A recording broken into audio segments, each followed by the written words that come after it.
Today also happens to be the full moon day. And today is the day that marks the actual end of the rains retreat, the 3 months rains retreat. And so on such days, on opposite the days, the full moon and the new moon days, we have a little ceremony at the monastery. So it coincides today with this program. And we also happen to have quite a few people at the monastery coming from many different states and countries too, like people coming from Canberra, Western Australia, and Singapore, as well as New South Wales. So because of that, we are having this program up here in our meditation hall. And we had our chanting now, and we will do the meditation as usual until 7:30. And then we will have our Dhamma talk. I also want to remind everybody that our actual official ceremony, which is called the End of the Rains Retreat ceremony, or sometimes people call it Katina ceremony, is on this Saturday, the 19th of October. And we look forward to seeing as many of you as possible at the monastery. If you have not been here yet, if you have only been in touch with us on Zoom, it's a nice day to come if you are able to come and see this beautiful monastery, go for some walks and participate in this once a year ceremony that happens, which is quite special in the Buddhist world. So, okay, so now let's do some meditation. So as usual, I like to think about this time as time to relax. For the next half hour, we have nothing else to do, nowhere to go. We don't have to worry about anything. So all of those things will be there later on. We can deal with them. It's nice to have some time to just rest, to do nothing very much. So being a weekday, even weekday or weekend, most days for most people, there's always things happening. But as we start our meditation, just have this perception of allowing all of those things to fade away. Give your consent for all of these things to go away. Because sometimes we just hang on to some things that we think are important. You can pick them up later, but for the time being, allow all of the busyness, all of the things that has happened. Allow all of those things to just fade away into the background. And bring yourself into here, into now, into the body. This is the time we give our thinking mind a bit of a break. And instead we establish our attention in the body. Often I like to start by grounding myself with the touch sensations on my palms and my feet touching the ground or touching my thighs. If you wish, you can use that. Based on that, you can ground yourself into here and now.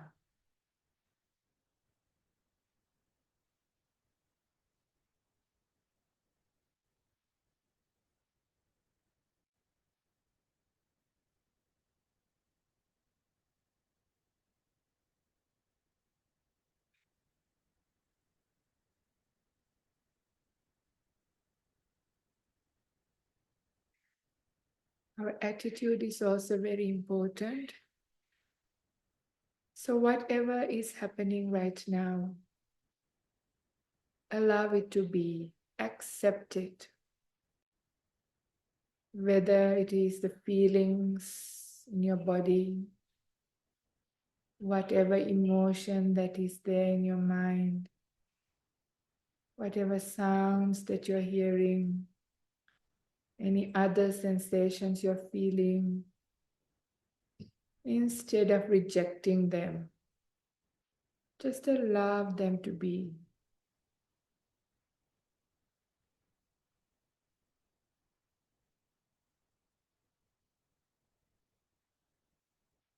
This is my time to rest and relax. But tell your mind clearly that you want to be present. You want to be here to enjoy the relaxation. That is helpful, not to fall into sleepiness, but instead to stay alert.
As we are coming close to the end of this meditation, take a few minutes to see how you feel now.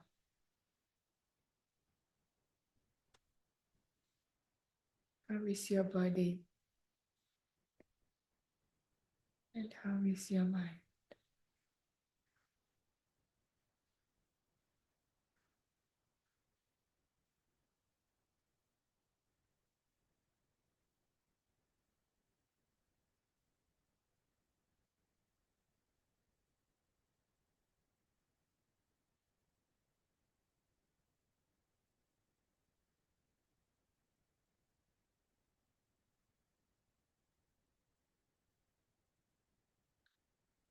Now I invite you to take 3 slow, deep breaths. At the end of the last one, you can open your eyes and come out of meditation.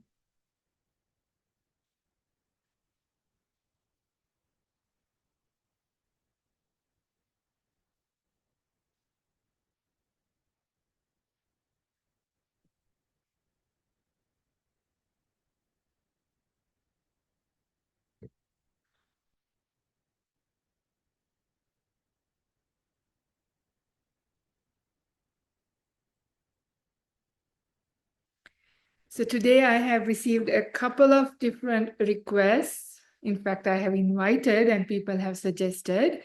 But the main topic that I'm going to speak or give address is the function of compassion and loving kindness on the noble eightfold path. This is quite a good, nice topic, important one too.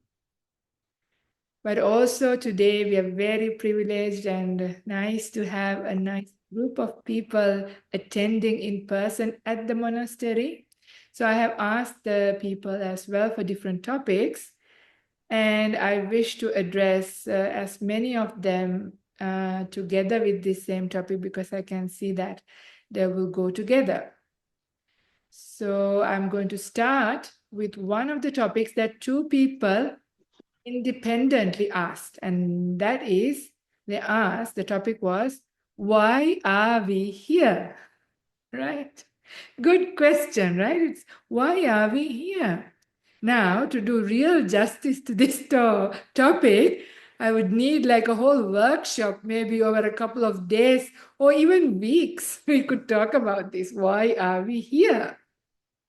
So this is not going to be a full explanation, but I'm going to say a few things about it to relate to it to the rest of the Dhamma talk. So if you take for a moment, yeah, we wonder, right? Why are we? There are different ways we could ask this question, but why are we here? So even the question itself assumes that there is me. Why am I here, right? The sense of self. So already there. So that is the main problem, the delusion, what we call as delusion, yeah? Ignorance, so avidya. So when that is there in the mind, it gives us a feeling of an agency within. Even though we learn the teachings of the Buddha and we learn that there is no self here, we hear about it, but when you go to brush your teeth in the morning in front of the mirror, who do you see? Me, right? Whenever you are in front of a mirror or anytime, you see yourself and you call yourself and you see this body is me, the person who talks is me, the person who feels is me, the person who feels, who knows, who does all these things is me, right? I, me, and myself. We can't go away with it, even though as a knowledge or as a teaching, we know there is nobody here. So this me, myself, and I is why we are here. So when there is an I, what happens? I can't be just there, right? I always want things. This is the thing, yeah? Think about it, or even close your eyes for a moment, not for meditation. Just close your eyes and see the movement of your mind, yeah? Your mind is constantly moving. towards some sort of a desire, even as small as just being comfortable, adjusting how you sit, yeah, anything, any form of wanting. There's always, when I am here, there is always something that I want, constantly want. It is that craving, yeah, that is what keeps us moving. Yeah, even we breathe at the end of the day, with that subtle craving of wanting to exist. And you can see, like if you suddenly fall into a body of water unexpectedly, how desperately you try to struggle to breathe because you want to exist. Yeah, in the normal day-to-day life, we don't realize that that is there. That is bhava tanha, yeah? The craving for existence is there underlying us constantly. So that itself is there as a wanting. We are not even aware of it.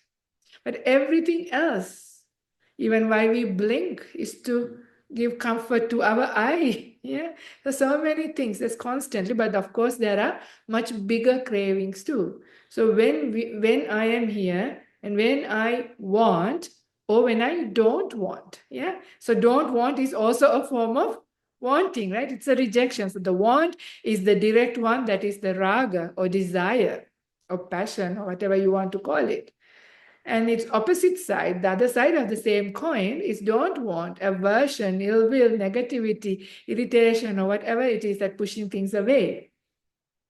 So these two are there, and this is what continues us. Yeah.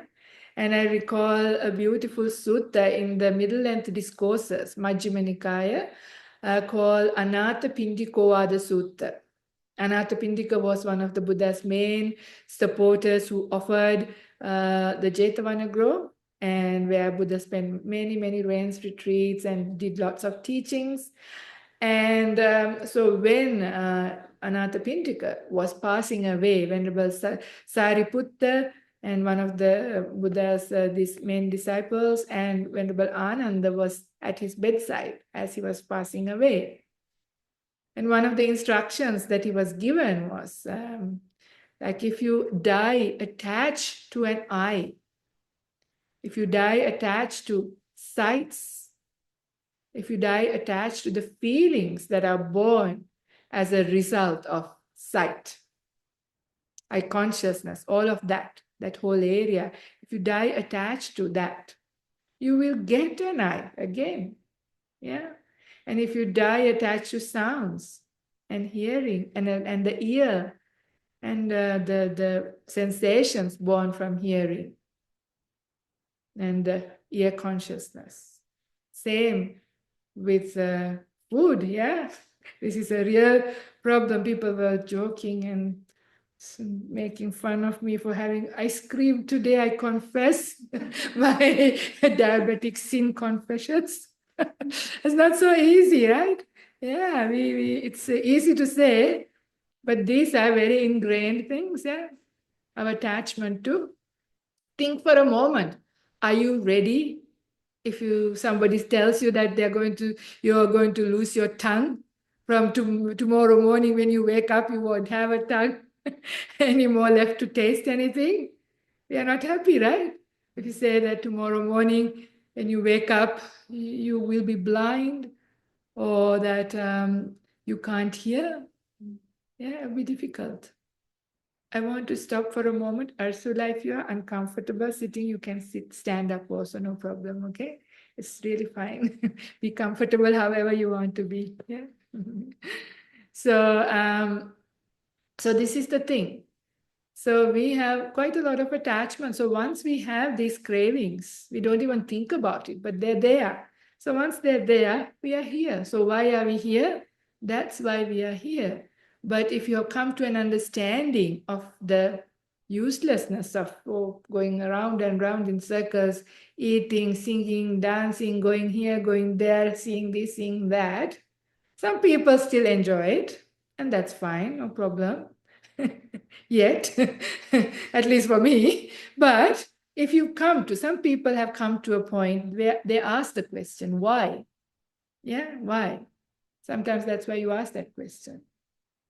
So if that has come, then understand why we are here, and we will keep being here if we don't do something about it. So if we are attached to these sensual world, or even to the world of the meditative world, jhana world, or all of those things, anything, if you are attached to those things, well, you will get another life, another birth, and you'll be there and ask a question again, why am I here again? So that's one way of looking at it. But what am I going to do about it? Yeah.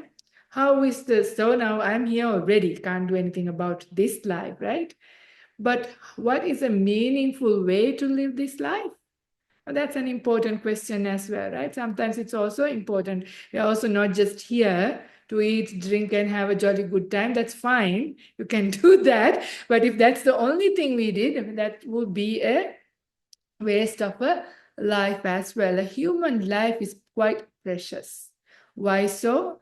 Because the human beings are able to comprehend wholesome and unwholesome. Yeah, they can understand. Whereas any other realm, like animal realm and the lower realms, it's very hard. That's why Dhamma is very hard for them, especially the animal realm. They can't comprehend wholesome and unwholesome. But the thing is, our actions, for them, it's mostly the habits that keeps them going in those same realm and stuck in those realms. It's really hard to get out of from the animal realm. But for the human beings, at least, still our habits are strong, but we can understand wholesome and unwholesome. And then we can comprehend the Dhamma, we can understand the teachings, and we can make use of these things if we want to make an end as well to the suffering or the difficulties or the problem of being here. If you want to find a solution, that is possible. So human life is very precious. So not to waste it as well. And the thing is, we don't know. Yeah, we don't know how long we are going to be here. Because the only thing that is certain about this life is that once born, we will die for sure. Death will come, but we don't know when. So the time is little. And this time, we do have this incredible opportunity, incredible, beautiful gift of having these beautiful teachings that we can make use of. Either to have a pleasant, peaceful, good life here and now, or to make much more progress towards enlightenment, whichever one suits you. So this is that. And then the beautiful thing that happened, that is very fortunate for us, is the teachings of the Buddha is still alive. There has been a Buddha in this world, and we are still in that time where these teachings are available. And what happened at the time when Buddha was a normal human being, right? He was a prince, he had a wife, he had a son, he had a normal life.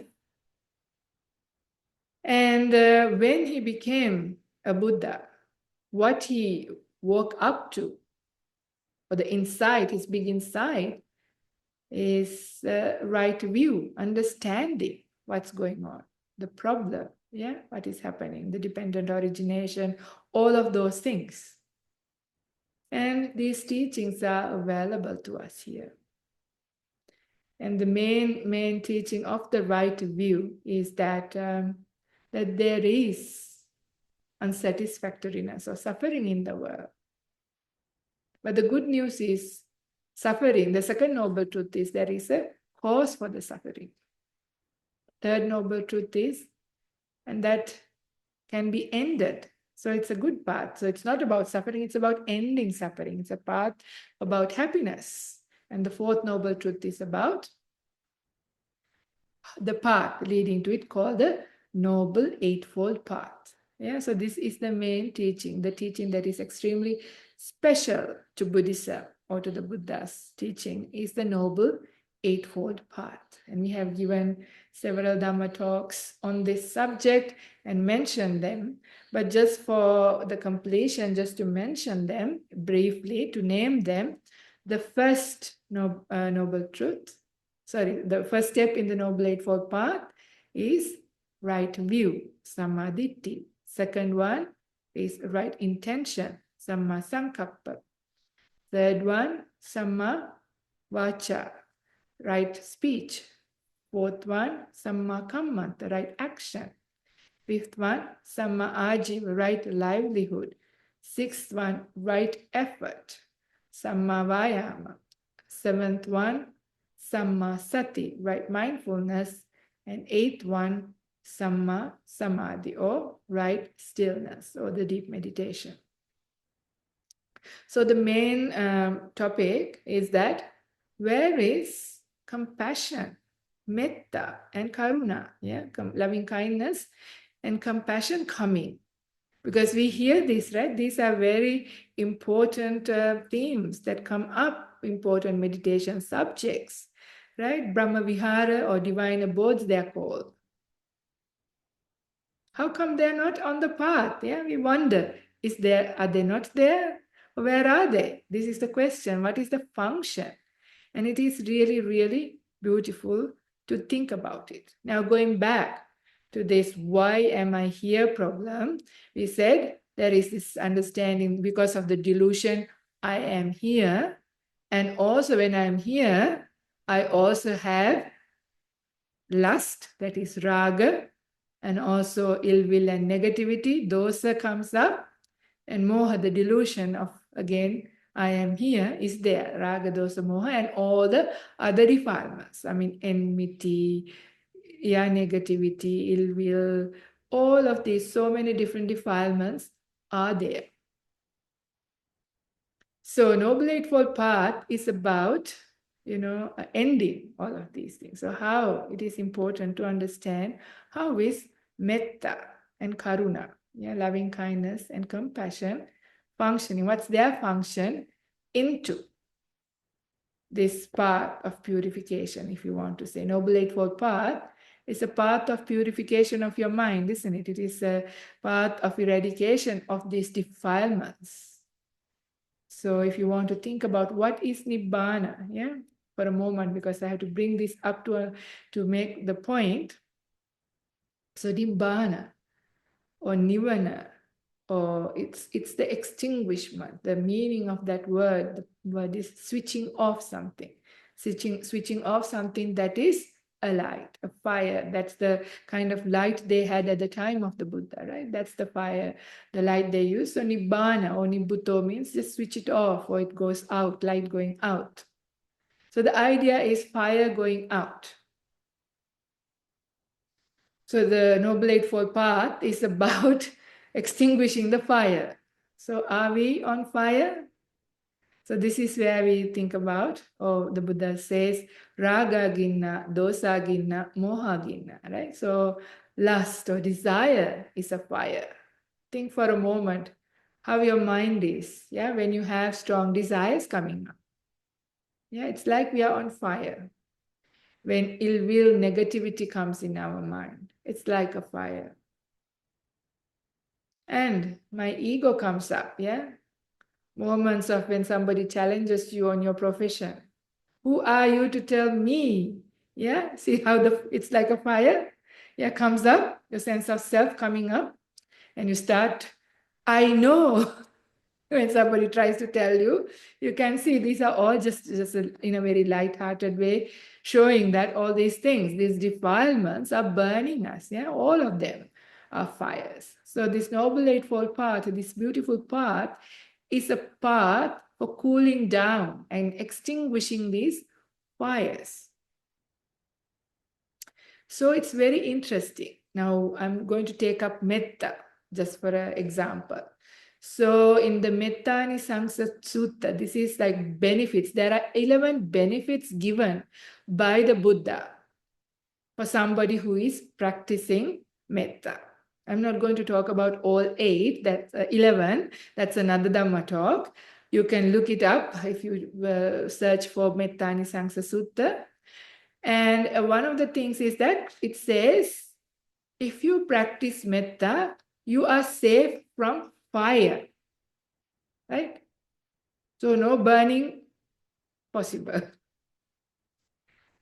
right? And what kind of fire? This is interesting. Very often people think about the bush fire or the normal fire, right? The fire.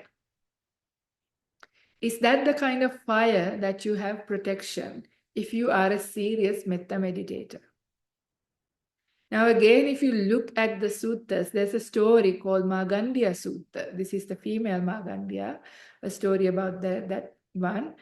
And I don't know whether the name of the sutta is Margandhya Sutta, but this one is somehow where, so there was, I can't remember which king it was, Pasenadi Kosala, who had the King Sam or Queen Sama. Yeah, so maybe not, which I can't remember, one of the kings. Queen Sama was the main queen. And Udena. King Udena. And the second one was Margandhya. So Margandhya was quite jealous of the first queen, Queen Sama. So she was also very upset with the Buddha. There's a big story, but anyway, I'm not going to go into the details. So Margandhya, this queen Margandhya, was also not very happy with the Buddha, in fact, quite angry with the Buddha. And also with this queen Sama, who was a disciple of the Buddha, was practicing, and she had like a lot of friends with her. They were all practicing metta meditation. In fact, all the Brahmaviharas. They were good practitioners. And one day, this Queen Sama manages to, while all of them are in meditation inside a room, they lock it all up and put the room into fire to kill all of them, including King Sama and all of her friends.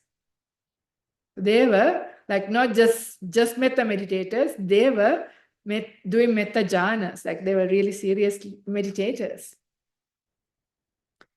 So if metta meditation give protection against fire, they would be not dying, right? They would be alive. They would be safe. But did that happen? No, they died. They all died.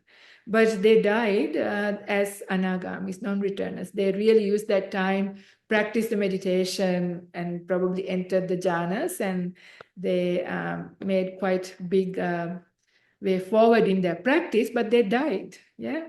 So what metta meditation, for example, gives protection against is the fires of defilements. Yeah. If you practice metta meditation, you get protection or safety from burning down with lust, anger, ill will, negativity. Yeah. All of those things. Quite beautiful to think about, right? That's the thing. So you can see, imagine for a moment, if your heart really has these beautiful feelings of loving kindness. These days, I like to think about metta as affection. Yeah, when you say affection, it's easy to bring up, like this very simple form of affection that you would have when you see a little puppy dog or even like a little kid. Anybody, like simple forms of affection, beautiful feelings of affection. When your heart is full of that, when you're really happy, do you think that you will have very gross forms of sensual desires coming up in your mind? Usually we run into the sensual world when we are suffering. This is also in the suttas. The Buddha says, when the worldlings, the people who are not yet enlightened, when they are faced with suffering, any form of suffering, all they know is to run into the sensual world to find some kind of happiness. You want to eat something, listen to something, go somewhere, do something to enjoy. This is what they know. But if you do have a lot of metta, that kind of beautiful affection in your heart, you feel full. Yeah, you feel nice. So you actually won't be going towards the sensual desires. And of course, metta is the direct antidote for ill will and negativity. So that wouldn't be in your mind. Yeah, your mind is quite cool with metta. And of course, can you imagine feeling sleepy and drowsy when you have lots of affection in your heart? It's not possible, right? You're very bright. Yeah, very nice. And will you be restless and worrying and your mind all over the place? No, when you have affection, if that beautiful metta feeling is there, it's very cooling and very powerful. Even that is not. Then doubt also is unlikely to be there. Anyway, this is just to look at metta, the cooling effects of metta, just even as you're practicing. So the metta, for example, the function of metta is a very powerful cooling agent, yeah, cooling agent of our defilements, a purifier of our defilements. So this is a big function of metta. And Karuna is the same, yeah, all the Brahmaviharas actually has that kind of same effect. And before I go any further, I also want to say something from the suttas. This is from the connected discourses from the Yaka Sangyutta, Manibadda Sangyutta. And this is Sutta number 4 from chapter 10 of Samyutta Nikaya. On one occasion, the Blessed One was dwelling among the Magadhas at Manimalaka shrine, the haunt of the Yaka, Manibadda. Then the Yaka Manibadda approached the Blessed One and in the Blessed One's presence recited this verse. It is always good for the mindful one. The mindful one thrives in happiness. It is better each day for the mindful one, and he is free from enmity. And then the Buddha gives a reply. He says, it is always good for the mindful one. The mindful one thrives in happiness. It is better each day for the mindful one, but he is not free from enmity. Yeah. And then said, one whose mind all day and night takes delight in harmlessness, who has loving kindness for all beings. For him there is enmity with none. So this is quite important, right?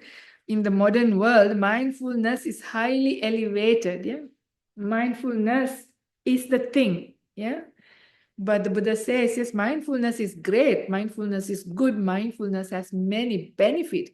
But just mindfulness is not enough to get enlightened or to eradicate all of your defilements. Because enmity is one of them, right? Enmity is a very important one that we need to purify our mind with if we want to cool down. In fact, enmity is you can even feel that as a big fire. When you have that kind of feelings, it's like you're on fire. So metta meditation is the direct antidote. You need metta in order to eradicate this enmity, yeah, to overcome enmity. Just mindfulness isn't enough. Metta is also, harmlessness is also important. So where metta is coming, even though you can't hear it in the same, it's not in the same word, is in the Samma Sankappa, yeah, second factor of the Noble Eightfold Path, this right intention. So the first one is Nekkamma Sankappa, that is renunciation. Second one is Avyapada, yeah, so non-ill will. So non-ill will is the opposite, is metta, yeah. So it's another way of saying metta is non-ill will, but also harmlessness, yeah. That is where the compassion comes up, and so harmlessness, avihingsa. So that is related to compassion. So metta and karuna is there in the Noble Eightfold Path in the right intention. And right intention is really important, isn't it? And how are they related? So starting from the first factor, right view. So not all of it, I'm just going to take a little bit of it just to explain. It would be much more than that. And it's also nice for each one of you to think about it, contemplate it, and explore your own ways. I'm going to go through in one direction just to show how this is happening. Now, how does enmity come about, right? So usually it comes about when somebody does something that is difficult for you, unfair, harmful, hurtful for yourself or to loved one or to somebody, right? So when these kinds of things happen, enmity can come up in our heart with negativity, ill will, all of that. Enmity also comes up in our heart. But when we know the right view says all of us are conditioned by our past. Yeah. So we are conditioned. So that person who's giving a hard time to us is also conditioned by their past, both this life, previous lives, so many things. Yeah. So even though what they're doing is not right, you understand why they're doing. But more than that, you also know that whatever we do intentionally by body, speech, and mind have karmic consequences. Chetanahang bhikkhave kammang vadami. So your intention is your karma. So whatever intentional action, so that person who's doing these terrible things that makes you feel very upset and even have enmity coming up, they have to repay for their bad, unskillful actions. When you see that, do you go and say, great, good, they deserve it, let them be punished? Or when you see their conditioned nature in samsara as they're traveling without any mindfulness, in this darkness, in this delusion, with no help, with no teachings, not knowing what's going on, and maybe terrible things also have happened to them during this journey, which is what has shaped this person to be doing these things that are unskillful and harmful for other people, but for themselves as well, because when they do something, they are also in danger, in difficulty because of karmic consequence. So when you see that as part of right view, you can respond with compassion. It's important, isn't it? Because at the cost of other people, whatever they do, we can't control, we can't make the whole world to become saints and good people, right? World is full of all kinds of people traveling their own journey, going through in this darkness and doing all sorts of things. But at their cost, if we start having all this, angry feelings, negative feelings, ill will, irritation, enmity, all of those things, it's not going to be helpful for us. And that is going to keep our defilements up. So how do we cool our mind? Yeah, our own mind, purify our own mind is by seeing from right view. When you understand the conditionality, the process of cause and effect, when you see that, and also, of course, the understanding of rebirth, yeah, it has far-reaching consequences for a person, both this life and many lives to come. When compassion comes up in our heart in place of enmity, you can see how that is eradicating the defilements, how compassion is. So that is where the right intention, right intention, the second factor of the Noble Eightfold Path comes up from right view. In this occasion, you can see how it can come up, instead of ill will and negativity, and instead of having harmful thoughts, you can have compassion, you can have loving kindness coming up.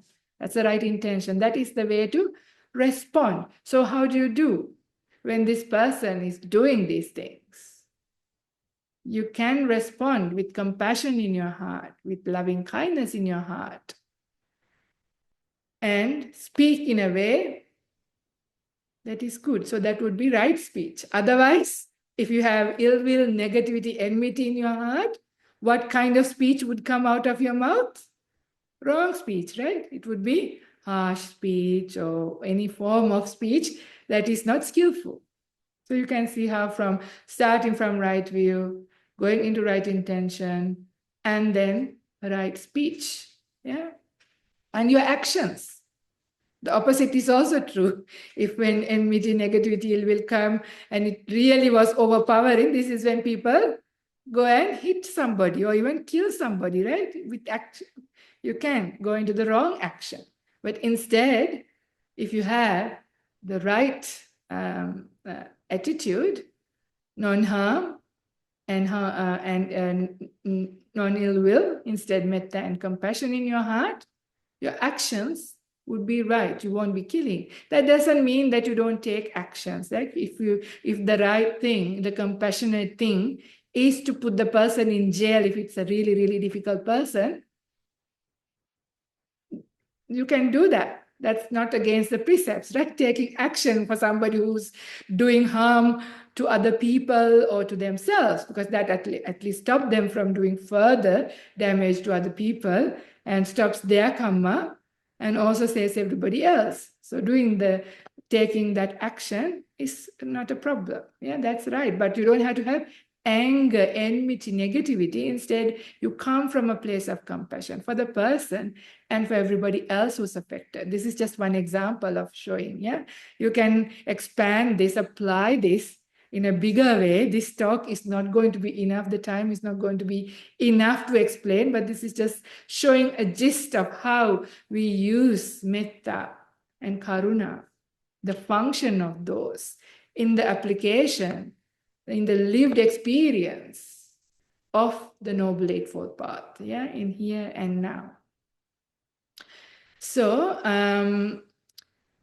so action is good. A livelihood isn't coming up into this particular scenario, but all the effort that you go into to deal with the situation in a right way is right effort, right? Because you're doing wholesome, not unwholesome. So that is part of your right effort. And in order to do all of that, navigate through this, do you need mindfulness? Yeah.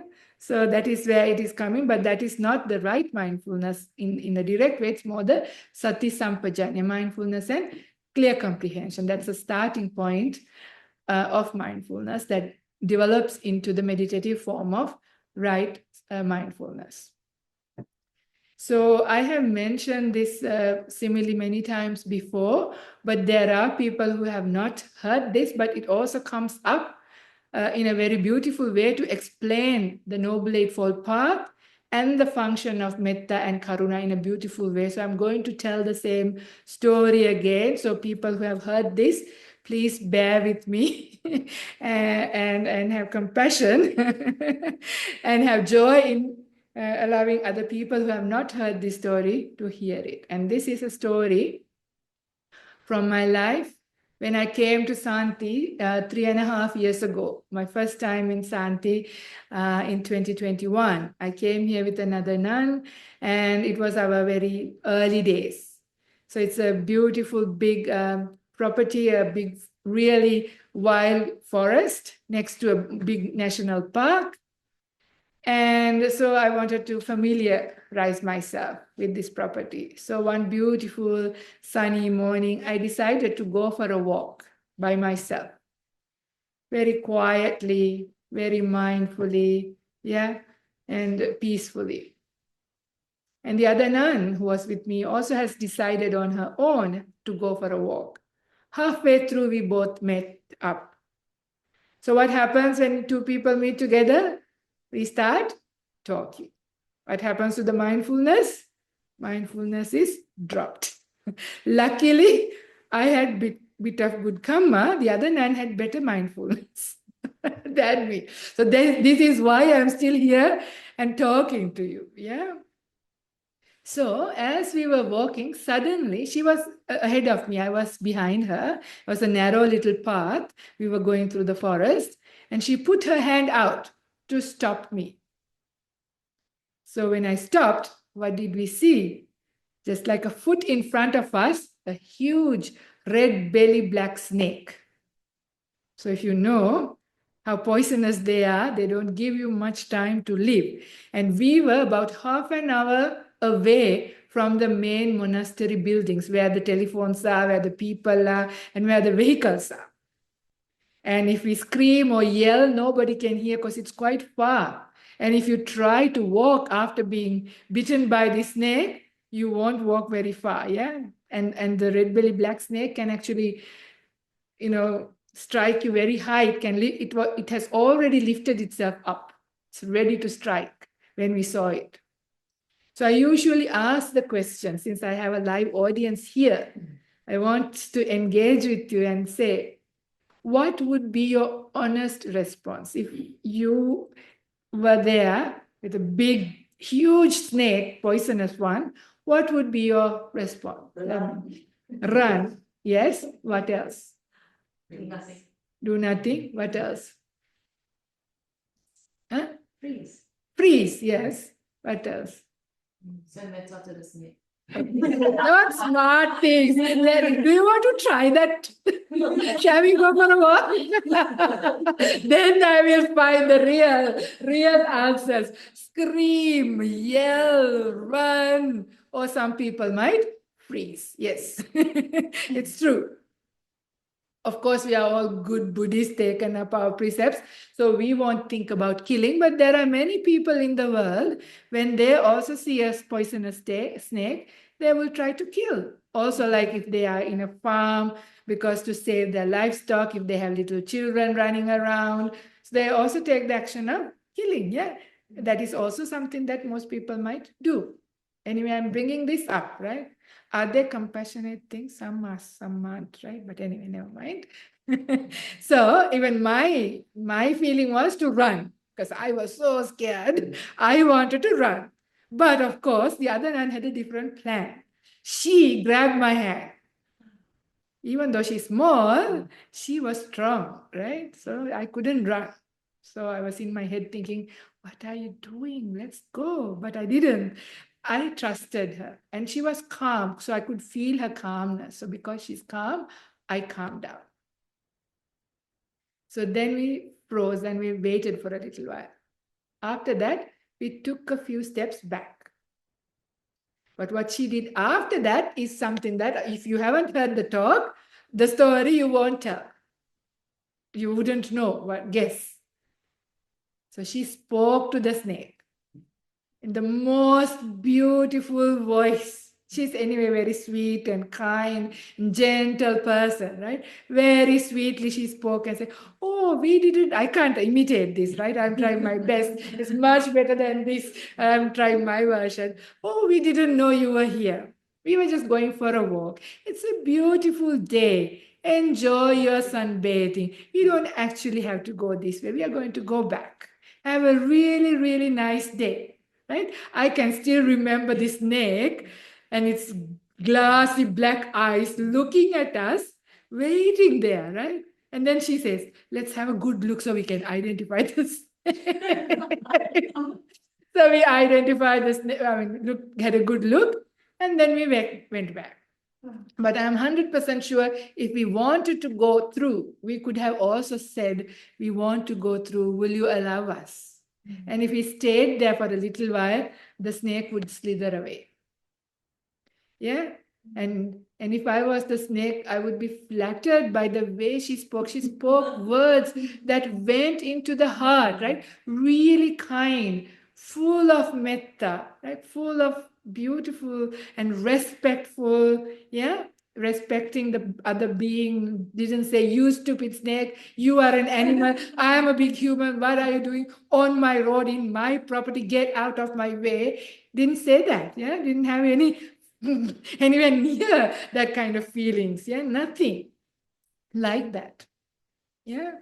So, and then, so we walked back and that was just an incident. Why? And this is a very powerful story to remind the Noble Eightfold Path, right? So do you meet black snakes in your life, in your day-to-day life? Do you meet? Do you meet black snake situations? Situations where anger comes up, fear comes up, yeah, anxiety, irritation, worry comes up, desires come up. Same, right? We scream, we freeze, we try to kill the situation by words, yeah. Words can kill, isn't it? I saw once a graffiti saying, bombs don't necessarily kill people, but words do. Yeah, you can kill the situation, or we never think about that other option, that we also have a choice to deal with this situation with kindness, with care, with respect, with compassion, with love in our heart, right? Every situation, we have this choice, but we never think about it, that we don't realize. So it's very powerful. So this is where very practically, we apply the Noble Eightfold Path here, right? So just think about it in the lens of Noble Eightfold Path and how the compassion and metta comes in here in a very practical way, the function of that. So with right view, you know, if you act in an unskillful way, like kill the snake, for example, or scare the snake or do something really bad to it, yeah, you know there are karmic consequences of it.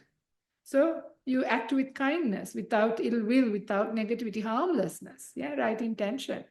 So the speech was nice, the action was nice, you didn't kill or hurt or do anything bad. So all of that is right effort. The mindfulness for that is a good mindfulness, yeah. So all of that, so a large part of it, the Noble Eightfold Path in day-to-day life. So for your day-to-day black snakes, remember this, yeah? Remember, you have a choice of engaging with the situation with affection and compassion in your heart. Your outcome will be much more powerful, much more helpful for yourself and everybody else. Your solutions to life would be better, because have you ever achieved anything useful and skillful when you acted with anger, when you acted with fear, acted with anxiety, negativity, or even with strong desires? Usually not, because those things distort our perceptions. It distorts our views. It distorts our mind. These are the distortions that the Buddha talks about. So being distorted, highly deluded in the darkness, our actions by body, speech, and mind is unskillful. Who suffers first? Me, right?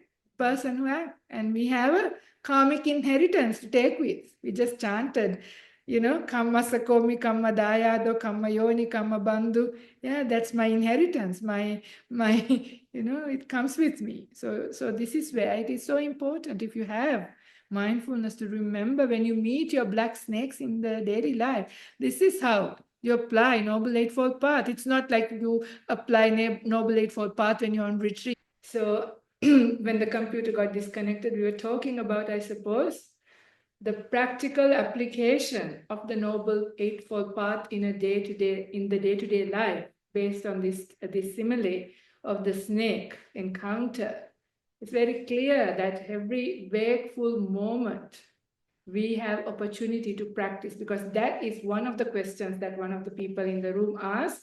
So they have been on retreat for the 3 months rains retreat at Jhana Grove, and now going back home. So he was asking, so where to now? After the retreat, yeah, after the retreat, where to? But the thing is, we don't stop the practice, yeah? The practice is every wakeful moment. Yes, there's an intensive level of practice when you're on a very long retreat. That's like the, actual practice. And when you go out into the world, that's your exam, right? So you have to face the exam, so you apply yourself. And that gives you strength, because it's one thing for me to tell, yeah, we can do this, spread metta, do that and this when you meet a snake, but you have to meet the snake and see whether you can bring up metta. But if you have been on retreat, when you have been cultivating your mind, being meditating, more opportunity, more chances to do it. But nevertheless, whatever ability you can do, you can apply, yeah? So where to now after retreat is, it doesn't stop. The practice never stops, yeah? Application of the Noble Eightfold Path is to be done every wakeful moment ideally, or as many wakeful moments as possible. To remember every time you have to make a choice. Every time, not a choice, every time you're about to do something, intentional actions by body and speech, but also mind. How do you think about things, right? This is so important. We are quite good as practitioners, taking care of our actions by body and speech as much as possible. But what about our mind? How do you think about things? Yeah, even that is dangerous. Remember, these are the like invisible snakes, right? Still important, because our mind, whatever we think about, ponders is what breaks into speech and actions down the track. So it is really important to remember that we have a choice. We have a choice in every opportunity to either go in our habitual way of run or freeze or scream or kill, whatever, all of those things, or act with kindness, act with wisdom, with compassion.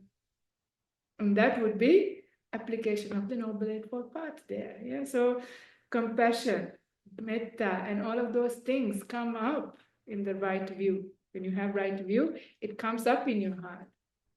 That is your right intention, breaks into your speech, to your actions, and that effort is coming from there. So the whole thing, essentially, as somebody who is practicing this Noble Eightfold Path, the whole of the practice is actually to be coming from a heart of compassion, kindness, and affection. Yeah. And this is what purifies, because what is the problem? Problem is not outside, right? It's not the outside world. The problem is me. What we think problem is outside. It's this person, it's this situation, it's the COVID, or whatever it is the problem. That's outside. But who's going against it? Yeah, me. So purification of myself, my own defilements is the thing. So I can't finish this, even though we are going to go over time this time, this important topic, without mentioning the metta sahagatena sutta. Now this comes up in the Samyutta Nikaya, connected discourses, Bojjhanga Samyutta, I believe that is chapter 48, sutta number 54, called Metta Sahagatena Sutta, accompanied by loving kindness. In there, yeah, this is in a very brief form, I have mentioned this many times in other Dhamma talks as well, is that the metta practice, or this for bhrahmavihara practice was pre-Buddhist, yeah. Even before the time of the Buddha, this practice was there, spreading of metta. But the Buddhist monks were asked by the others, people from the other practicing other religions, what's the difference between how you practice metta in Buddhism and in other religions? Or, and it was an interesting question. The monks didn't know, so they went and asked the Buddha, what's the difference? Yeah, is there a difference? So usually this misunderstanding is still here. Sometimes even some of us may not be practicing metta in the Buddhist way, in the way that the Buddha has recommended. Or we may be practicing it in the other way. Like this is where we think, oh, I am sending metta to convert my enemy to be my friend. Yeah, I'm sending metta to my work colleague who's giving me a hard time. I'm sending metta to my friend who is sick to get them better. As if I'm here and with my metta I can change everybody. If that is the case, the Buddha would have cured the whole world, right? But this is not possible. I mean, of course, metta has effects in the sense you can feel somebody kind, somebody full of affection coming into the room. Yeah, in their presence, you cool down. So there is a cooling effect that's beautiful. But that cannot get you enlightened. That cannot resolve all your problems, and that cannot necessarily cure you or protect you for anything. You have to do it yourself. Yeah. So in the Buddha's dispensation, the practice of the Brahmaviharas is inwards, yeah, to purify our own defilements, to cool down our own anger and enmity and all of other defilements. Yeah, this is why I mentioned how when the heart has metta, there is no possibility even for the hindrances to be there, let alone the defilements, which is the much grosser form of that.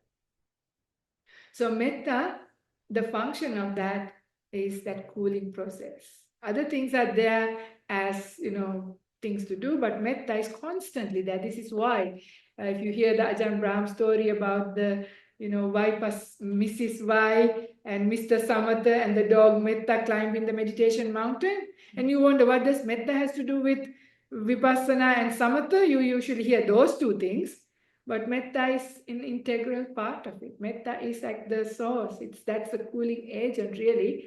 Metta is an aspect of wisdom. Yeah. This is the thing. Wisdom is how you see it, but to be wise is to be kind. Yeah, kind and compassion is coming from that wisdom. So they are quite connected. So this is interesting to see. So this is where, this is how, I mean, this is a really big topic. It's a beautiful topic. It can be a whole retreat, a long retreat even. But even with this, just with the starting with this, if you do your own contemplation, how metta, these two things, in fact, I was mostly talking about metta, but karuna, both of those things. How are they? What's their function in the Noble Eightfold Path? I hope I made the point to make it clear a little bit, and you can build it up and see, but most importantly, apply it. Yeah. So building up metta goes a long way, and it's important. The last thing I want to say, I suppose, is that generosity, right? You say usually dana, sila, bhavana. The Noble Eightfold Path, another way of presenting it is like that. So that generosity, metta and compassion, karuna, they are both acts of generosity, isn't it? How does it break into action? I mean, metta and karuna, they are meditative states. They are mind states when you spread it and when you do it. But it also has a normal functional form. So how do you do metta? Is by actions, being caring, being kind. Yeah, this is how you do metta. And when you do that, that is how you build up metta. So outside in your day-to-day life, with your actions, with your words, and the way you think about, if you come from a place of kindness, come from friendship, coming from care, that is the kind of mind that's going to be able to bring up the stronger form of metta into meditation, not otherwise. If you are behaving in another way, opposite way to that, do you think we can sit down and bring up metta? Not at all. And these are really beautiful teachings. Ajahn Brahmali always mentioned this as well, right? How the active form of metta, how this breaks up into snowball effect when you do acts of kindness, act of care, acts of friendship. That's what builds up in your heart as metta. And then when you go on retreat, then you can use that as metta meditation. So it's really important to see that. And also, quite a few years ago, also Ajahn Brahmali did a nice 9-day retreat. The theme was 37 factors of enlightenment, right? So all these 37 factors, at the end, I remember very clearly the last talk after having gone through all of these 37. So people were all, some were new, 37 things to remember and practice. My goodness, this is too much, right? That he could almost feel that that's what was going in the mind of the people. Said, forget about all 37. If you want just one thing to remember, to practice, that will build up into all of that 37 and more, remember to be kind. Practice kindness. Take up kindness as that one thing, and everything will be there. So 37 factors of enlightenment has the Noble Eightfold Path there. Everything is there. So kindness is a driving force. Yeah? It's a beautiful, powerful factor that is necessary. And also sometimes lagging. Yeah, some people forget, they become very technical and finding out, if I know the right technique, I'll meditate and I'll get into these states and I'll get enlightened. No need for this namby-pamby cream puff practices of metta and this and that. They seems like all not important. There are people who think like that and think, oh, I'm just, vipassana only, or just only jhana only. Can't do that. This is only an idea. In reality, it won't happen. Yeah, metta is very essential, and metta comes up in your heart as the mind becomes pure. You can't help it. You can't say it even. It comes up, and that is when the true forms of metta comes up, when the mind becomes still, when the hindrances go down, when the defilements started to die down or become reduced, they lose their power. That is when the real forms of metta comes up. So the way to bring up metta is also like that. So they are connected. Yeah. So anyway, I will stop the talk here because it was a long talk. Any questions from anybody who is online, or anybody in the room? Or if you want to end, we can also end because it's been long. Let's see. Okay. So there's questions here. So can I check to see if I am understanding correctly? Does this mean that if we look at situations or issues through the lens of the four Brahmaviharas, then we are likely to stay true to the noble eightfold path? Yes, absolutely. Would you agree, people in the room? Yes, that's what essentially I was trying to say, or the Buddha is trying to say in everywhere in the suttas. Yes. So the Michael says, so the Buddhist path is to put your own fire out. Absolutely. Yes. Putting your own fire out is the Buddhist path, and the function of metta also in the Buddhist path. Yes. And that is why we practice metta, to purify our mind. And once our own fire is put out, then true forms of metta comes from our heart and goes out, spreads out. Yeah. So that's a really beautiful way to think about it. Okay, thank you for those questions.